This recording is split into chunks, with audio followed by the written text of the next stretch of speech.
Well, hello, everyone. Really super happy to be here with all of you this Thursday morning. I'm Janet B. I've recovered from compulsive eating and bulimia.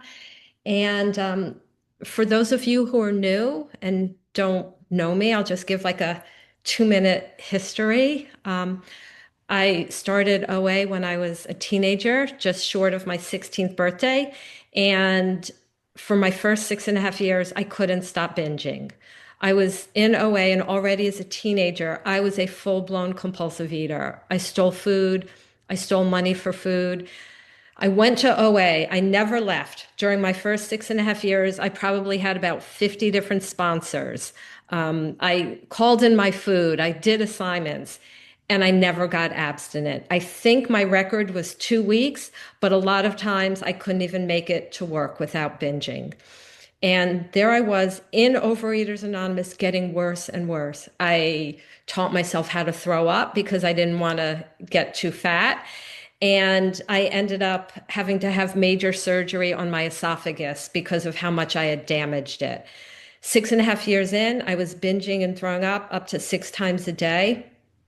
I was an absolute train wreck. I would like fake rapes to get attention, go to the hospital, and the nurse would have me take penicillin so I wouldn't get syphilis from my fake rapist. And that was me in the rooms of Overeaters Anonymous until finally someone sat me down and showed me this big book and showed me what to do to recover.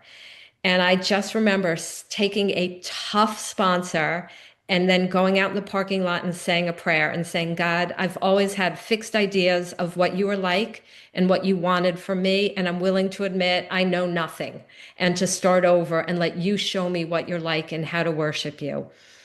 And that was like a hand reaching into my soul and yanking out the obsession. I believe that it was God who did that. And here I am. This September 30th will be, by God's grace only, 42 years. So I am really excited to talk about this book that brings such hope. And today I'm going to talk about the doctor's opinion. But there are two things I wanted to point out, just two sentences, one from the forward to the first edition and one from the forward to the second edition.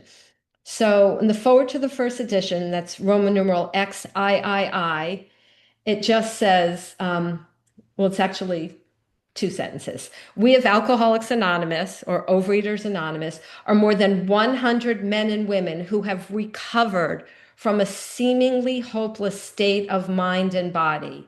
Seemed hopeless, but wasn't. To show other alcoholics precisely how we have recovered is the main purpose of this book.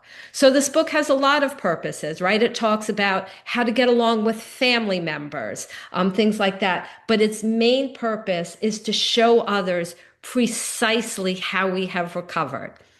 So lest it sound just like a do-it-yourself manual that I do A, B, and C, and then I'm recovered, the forward to the second edition says, since this is page Roman numeral XV, since the original forward to this book was written in 1939, a wholesale miracle has taken place.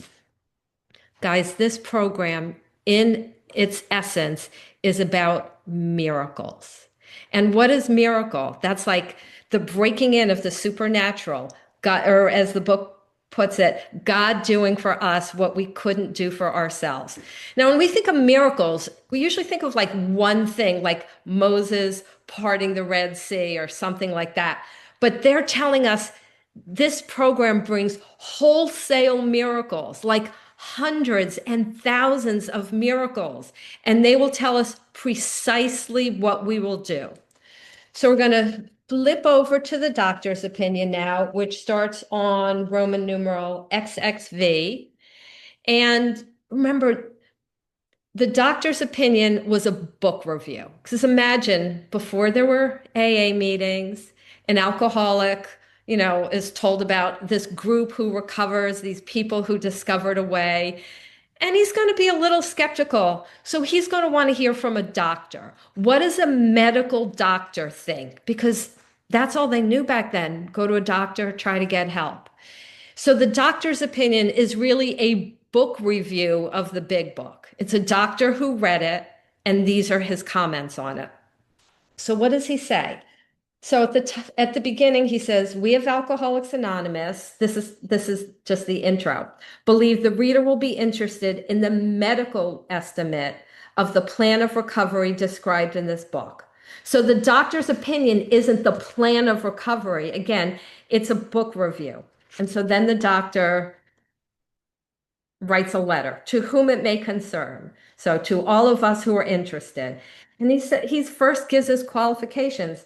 "I specialized in the treatment of alcoholism." He said, "Then in 1934, I attended a patient who, competent businessman, earned a living, was an alcoholic of a type I had come to regard as hopeless."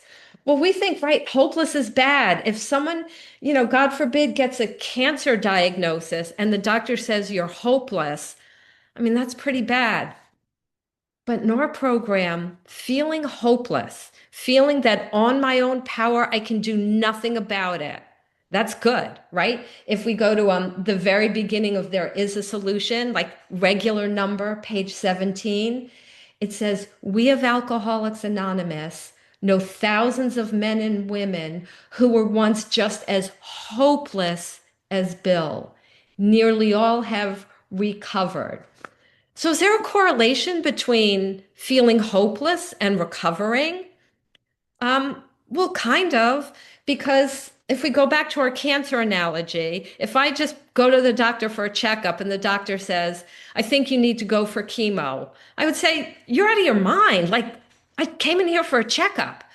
But if I went in there because I had stage 3 cancer and he said, "Chemo's going to help you," I'm going to go to every single chemo appointment and I'm going to make sure that I do what I need to get better, right? So usually, and they say, unless we feel hopeless, we're not going to be motivated to do it, right? In chapter 2, it says, "None of us like the self-searching, the leveling of our pride, which this program requires for its successful consummation." Who wants to do that? Who wants to go back and like make amends for all the rotten things I've done?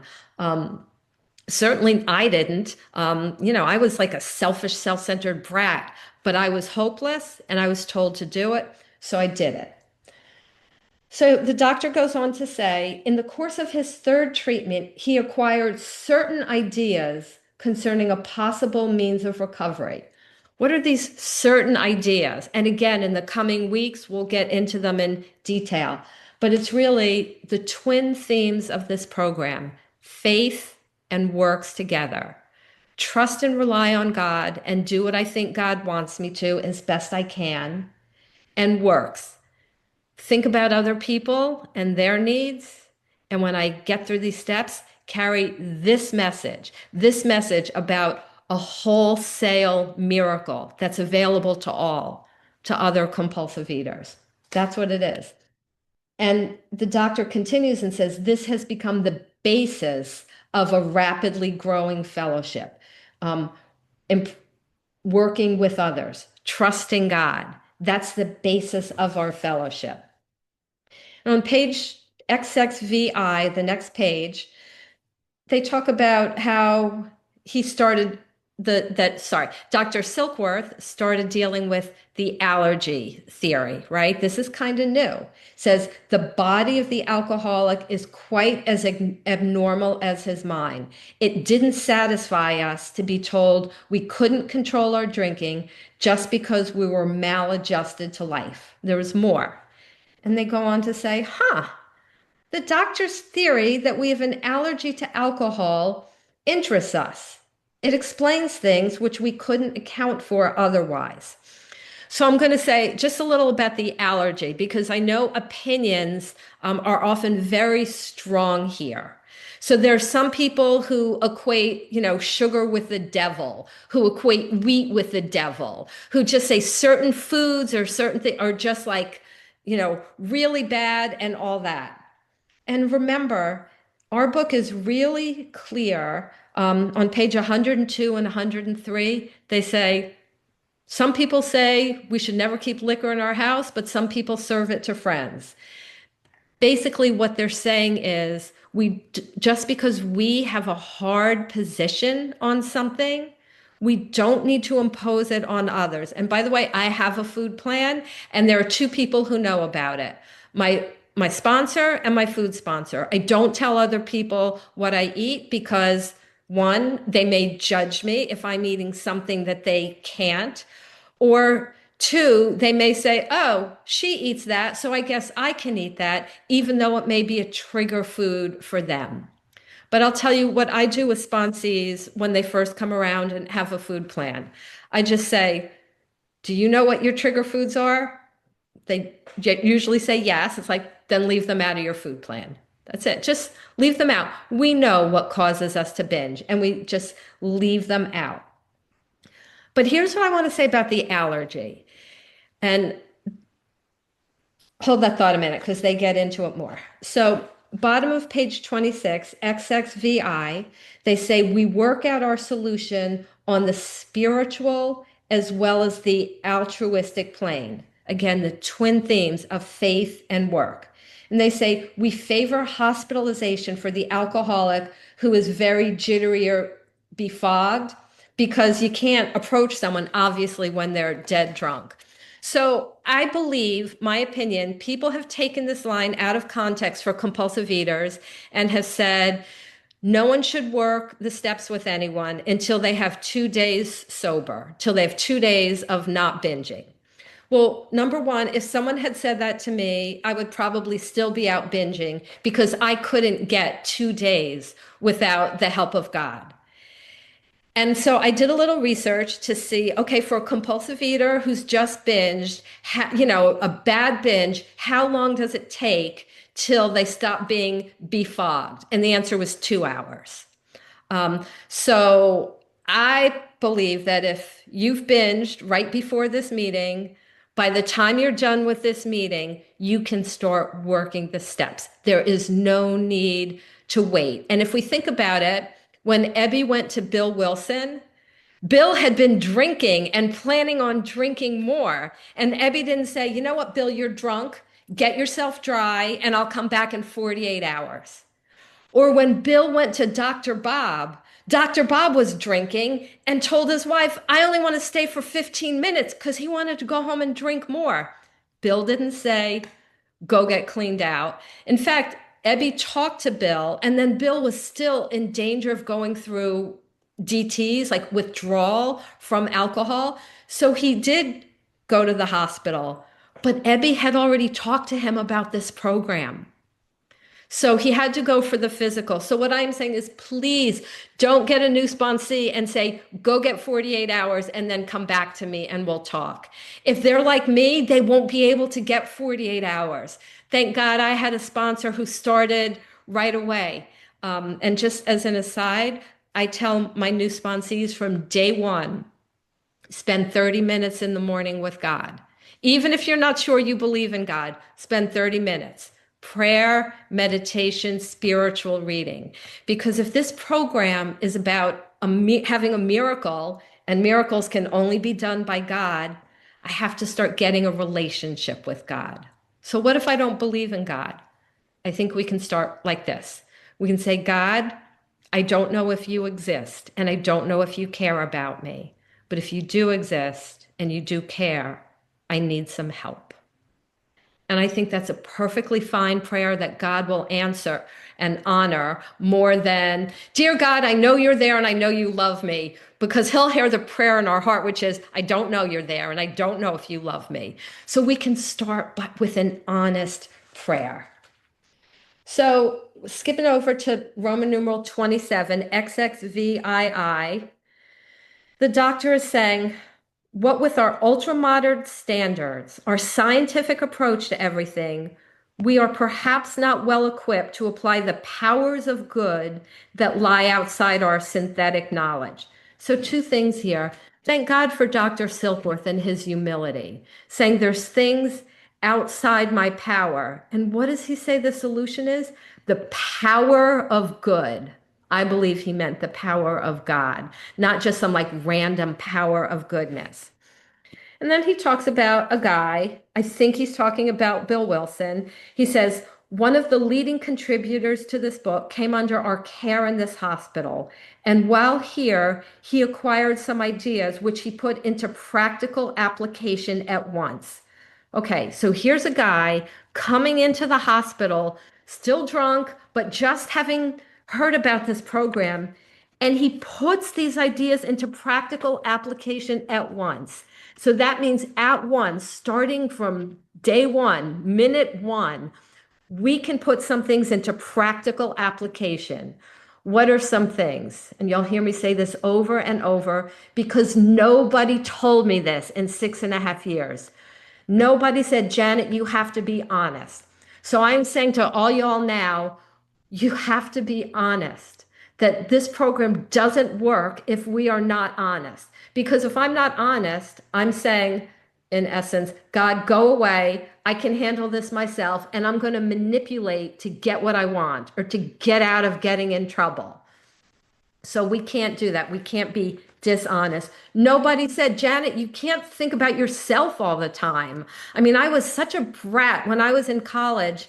When I would date a boy, I would call him either a GC or an MT, a good catch or a meal ticket. Like I look at myself now the way I was, and I think I I was such a brat. I had to start thinking about the needs of other people and do things to be helpful to them. So, day one, honesty, prayer, and do things to help other people.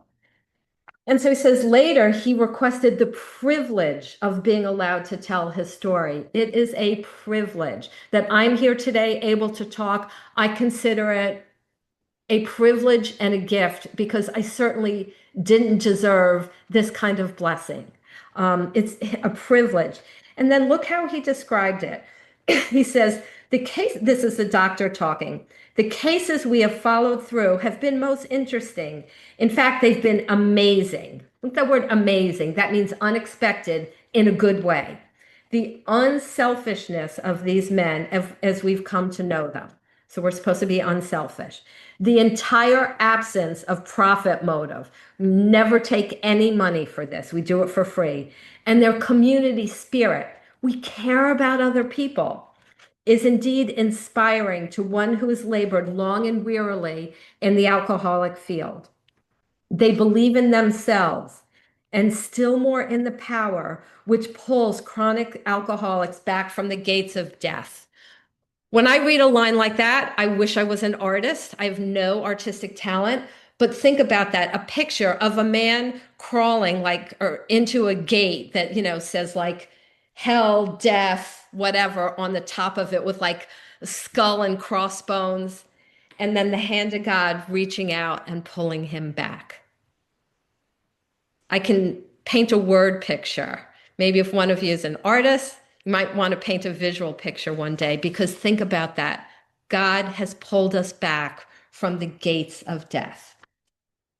Okay, turning the page to Roman numeral 28, XXVII. They say, we believe the action of alcohol on these chronic alcoholics is a manifestation of an allergy, that the phenomenon of craving is limited to this class, and they can never use alcohol in any form at all. Now, first, for us to say, well, we can never use food at any form at all, obviously that doesn't make sense. But if we have foods, I call them trigger foods, some people call them alcoholic foods, there may be foods we can't have. And they talk about the phenomenon of craving.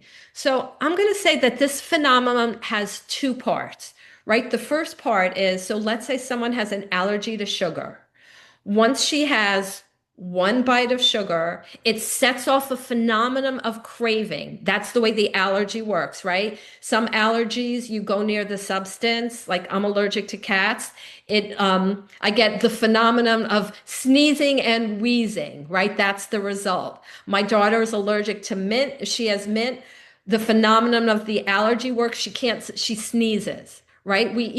So allergies have a negative result.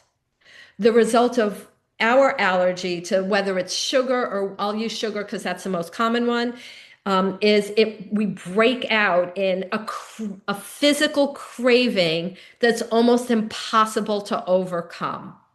Okay, so that's one part. However, there's a second part to the phenomenon of craving, which is unique to the addict, to the alcoholic or compulsive eater. So I'm allergic to cats. My daughter is allergic to mint. Neither of us have an overwhelming desire to go near cats or to eat any mint. I don't want to go near a cat. I have to stay away from cats. My daughter, if she doesn't want to sneeze, she has to stay away from mint. So our allergy, you would think the person who has an allergy to sugar is like, I have an allergy to sugar. I need to stay away from sugar because then the physical allergy will be triggered. But the addict has a second part to the phenomenon of craving, and that's we want the thing that we're allergic to, and we forget what the ill effects will be. We think this time I'll only be able to have one, and we forget that 150 other times we said the same thing and ended up eating the whole bag, box, carton, house, whatever it is. The phenomenon of craving. So there's two parts to it for people like us. Okay. So the physical part, if someone says, okay, I have an allergy to sugar and whenever I have it, I want more. If a person can stop doing that, then they're, I believe, what the book calls a hard eater or a hard drinker. But if a person can't stop, even though they've had the experience of 150 times saying, I'll just have one and ending up eating all of it, then they are probably an addict. And we can no longer think our way out of it. We need a miracle. We need God to restore us to sanity. Because think about it. If I'm allergic to cats and I keep going near cats because they're cute and I want to go near them, and I end up sick, having asthma attacks, getting sick every time, that would be insane. And that is our insanity. The thing that causes us so much trouble that we're allergic to, we can't stay away from without a miracle.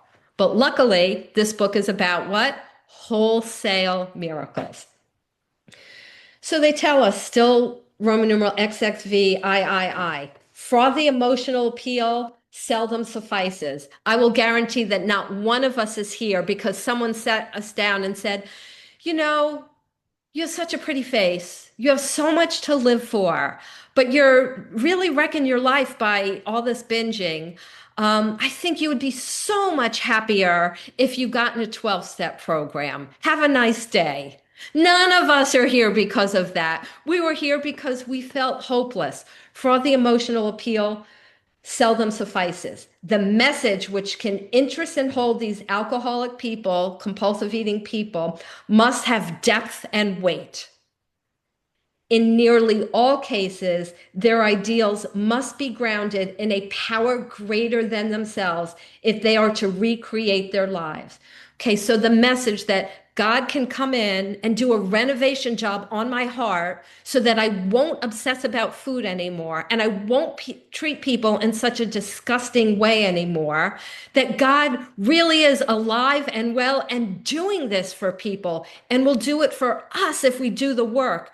That is a message of depth and weight. And it says our ideals must be grounded in a power greater than themselves, in God, if they are to recreate their lives. I love that. God is not in the fix it up a little business, like mending by putting a patch on it.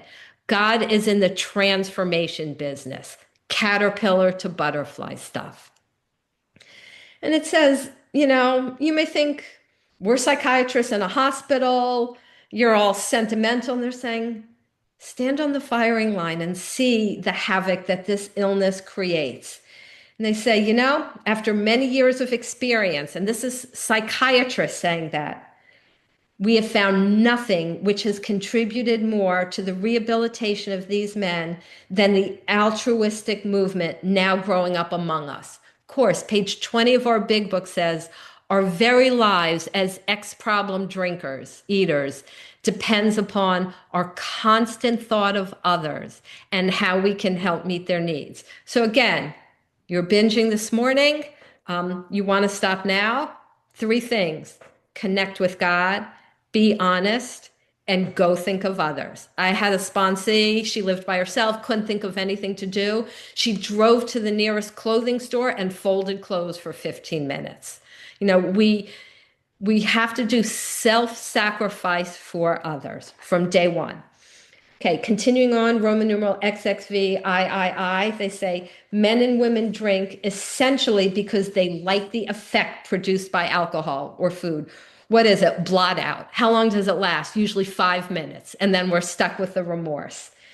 And they say this sensation is elusive, and they are restless, irritable, and discontent unless they can again experience the sense of ease and comfort which comes at once by taking a few drinks they see others taking with impunity.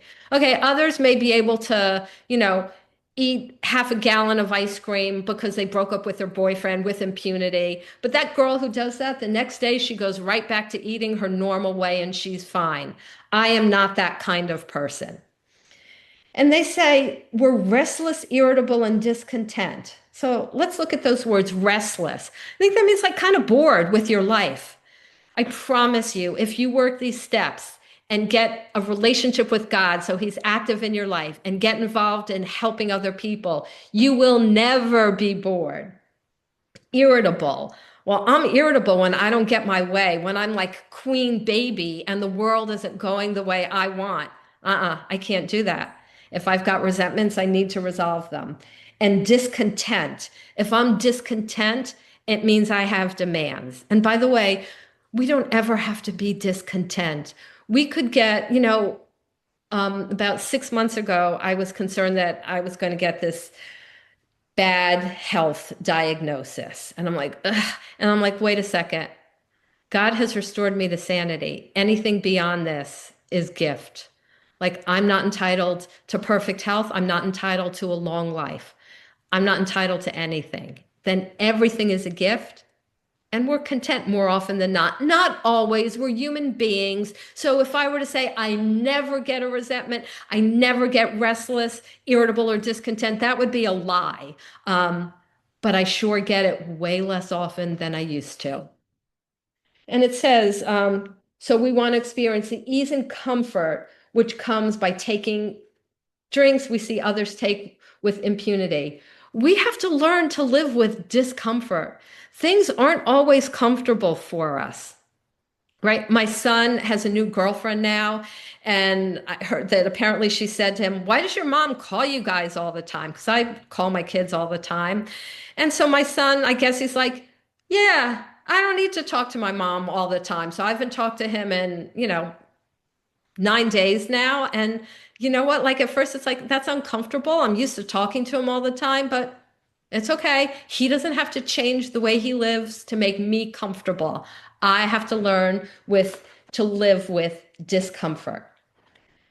So continuing on Roman numeral XXIX, Roman numeral 29, it says, after they succumb to the desire again and the phenomenon of craving develops, they pass through the well-known stages of a spree, emerging remorseful, emerging with a firm resolution not to drink again, over and over. And unless this person experience an entire psychic change, there's very little hope for recovery. So we binge, that we get remorseful, which just means we hate ourselves. We make a resolution we're not going to do again. I'm not going to do it again. But of course that will fail because that's my power and I don't have the power for this. So a resolution not to drink again, it doesn't work. It would be like I have blue eyes, and if I made a resolution to turn my eyes brown, it doesn't matter how hard I try, I can't. So they say, what's the solution? An entire psychic change, a spiritual experience, which we will get into in depth in the next couple weeks.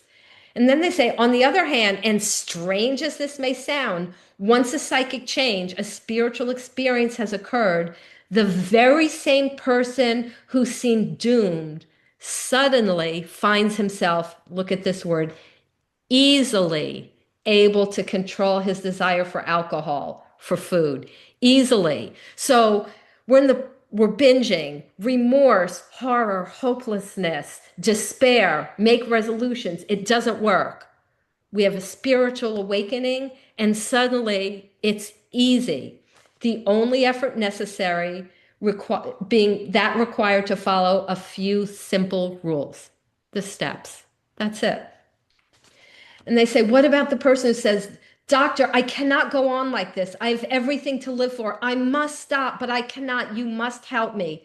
Desire alone isn't enough. I wish someone had told me that in my first 6.5 years when people, I'm sure, said, she doesn't want it badly enough. I wanted it more than anything in the world. Desire alone isn't enough. Says, although the doctor gives all that is in them, it isn't enough. One feels something more than human power is needed to produce the essential psychic change. Something more than human power. And page XXX, hold on. Oh, sorry, back to XXIX at the bottom. He says, and this is a doctor saying, I don't agree with those who say alcoholism, compulsive eating, is a problem of mental control. He says, I've had many men who worked on a certain business deal, which was to go well for them. And they took a drink the day before, and then, of course, they're off to the races. The phenomenon of craving comes, and they can't get better. It says these men weren't drinking to escape, they were drinking to overcome a craving beyond their mental control. So these people weren't drinking because of discomfort. They were comfortable. And I remember when this happened to me, I was in OA, and my life for the most part was not great. I was miserable. And then a college boy asked me to a Beach Boys concert. I was in high school and I was in heaven, right? A high school girl getting asked out by a college boy to a cool concert. And I went and I binged. And I thought, oh, I must be binging to sabotage my happiness. And that was wrong. I didn't binge because I was miserable. And then I didn't binge to sabotage my happiness. I binged because I couldn't not binge, because I had a craving that had two parts. Once I took the first bite, I couldn't stop, but I craved it and couldn't even stay away from taking the first bite. So this illness, I believe, just likes to play cat and mouse with us. And it will say, okay, Janet, I'm going to make you binge because it's Tuesday, because I feel like making you binge. I had no say in it until I was protected by God and placed by Him in a position of neutrality. Roman numeral XXX, they talk about the different types of alcoholics, compulsive eaters. They say there are the psychopaths who are emotionally unstable. That was me. They say there are types who are over remorseful and make many resolutions, but never a decision. A resolution, I'll do it on my own power. A decision. What decision are they talking about? Or step 3, of course, made a decision to turn our will and our lives over to the care of God as we understood Him. And then the doctor says, what's the solution? Now we're in Roman numeral XXXI. It's like, perhaps I can best answer this by relating one of my experiences. Now he's talking about someone. About 1 year prior to this experience, a man was brought in to be treated for chronic alcoholism. He had but partially recovered from a gastric hemorrhage. Okay, that must be like pretty painful and seemed to be a case of pathological mental deterioration. So he was recovering physically, but not mentally, and certainly not spiritually. He had lost everything worthwhile in life and was only living to drink. He admitted and believed for him there was no hope. And then what happened? They said there was no permanent brain injury. So he accepted the plan outlined in this book. So he was willing to go to any length and he did the work.